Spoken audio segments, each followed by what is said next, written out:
G'day viewers, Hobie Tech time.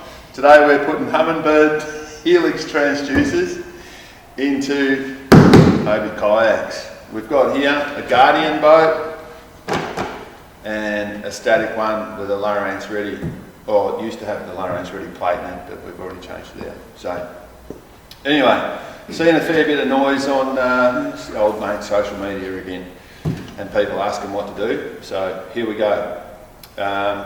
Boat number one, we'll start with this one. This is the Guardian plate. This comes on 219s. This is Richard Somerton, by the way. He's here to help and make sure I don't make mistakes. You know? He's going to make mistakes. Because he's a Humminbird man. These Guardian spring-loaded plates come on 219 Outbacks and Pro Anglers going forward. These are a nice innovation.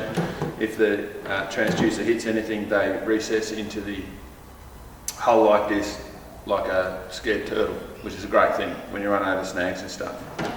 This is a Helix 7 transducer that I've had in this boat for, I don't know, 4, 5, 6 months, a little while since my memory got faded. It's been a mull whaler like this, mounted as you see here.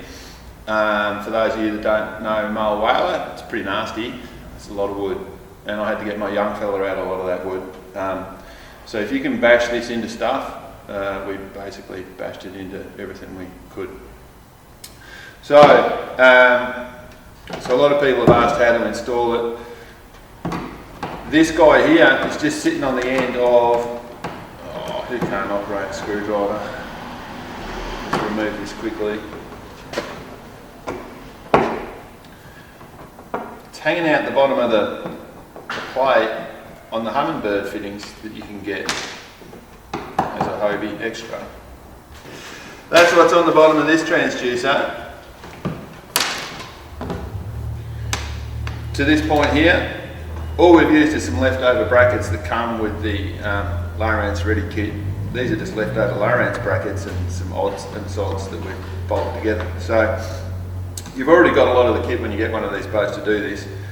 We found some leftover spacers, but if you just cut off a 1 inch of garden hose off the front lawn, you'd achieve the same thing and just drop that down and through. So that is basically leftover Lowrance gear that comes with the boat in the first place, with the addition of the Humminbird fitting kit, which is available from Hobie and only cost a few bucks, bugger all. And away we go. Adapter kit. Adapter kit. So, and this has now been proven in the field to so far not have broken, which is a good thing. So Richard will be now demonstrating the stick of truth.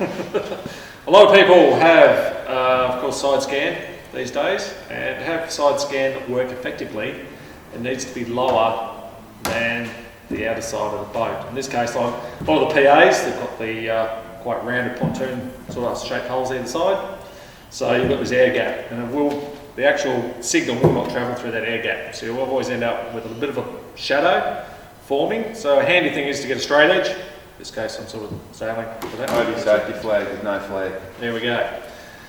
So when mounting to either, like a lot of the Burly Pro ones should be already low enough on some of the, but on this boat, because you can adjust it up and down, if you line it along, you can actually see the transducer sits in a position where it is actually just below the shaped hole. So that should give you 180 degree of your full signal either side of the transducer, which is what it was designed for, which is what you bought it for, which is why you need to do it that way. So we're basically getting a 90 degree shot left and right, each side. We're not wasting any opportunity. All right round. The compass has a fixed Lowrance ready plate on the bottom, which we've already swapped out. It's as simple as that. Just swap out the plate for this product here, and the job is done. This will protect the transducer. It's not spring loaded, so it needs a little bit more grunt, and it could bash into shit. This is a Burly Pro product, and it is BP. You can't read. BP 2603. Yeah, he can see and Tynold, which is just very handy. So yeah, the BP product 2603 is what you need. So basically, the same transducer that we're looking at here in the previous boat is fitted inside this shell, and it still has enough extension underneath the hull to do its left and right shot. And the stick of truth, you'll just have to imagine that the transducer is pretty good underneath that, because you can't see it now. Now, the only there are some pros and cons like there are with everything else. I'm pretty good at bashing this into stuff, but the Burly Pro cover has been doing its job. Because it's fixed, it doesn't retract, so you can bang it into all sorts of things, roof rack bars, you know, stuff, etc. So far my transducer has survived in there without any damage, which is what it's all about. We have had one incident last year, didn't we, where we bashed yours. We did. Particularly our shallow rapid coming down on the Goulburn. I was pretty much committed by the time I realised, oh, this is going to hurt. But the idea of these covers is not only to protect the transducer, it's also to protect the boat as well. So this is actually reasonably thin, the mounting's reasonably thin plastic. So on a really big hit, it'll actually break and not tear out of your hull, which is what you really don't want. Most expensive part, much less expensive. So it's almost sacrificial as such. When I did on the river, I just quickly pulled it apart, popped the transducer back up, and we continued on our merry way. But since then, we've come up with another plan for that. Yeah. So basically, with a bit of current and a rock, I mean, eventually we found the limits of it. But it did its job, saved us a lot of money. Bloody great. And next time we do a river run and go on a trout killing operation, we'll just revert back to the plate, which will keep handy for both compasses from now on. So this is the Lowrance ready plate that you normally get with a compass. This is the Humminbird fitting that we mentioned before, the aftermarket one that will take a transducer. So next time we do a Goulburn run, we're going to just, on both boats, quickly unscrew this, put the transducer back inside the hull. We're going to lose side imaging for the day, but we don't even need it for this job anyway.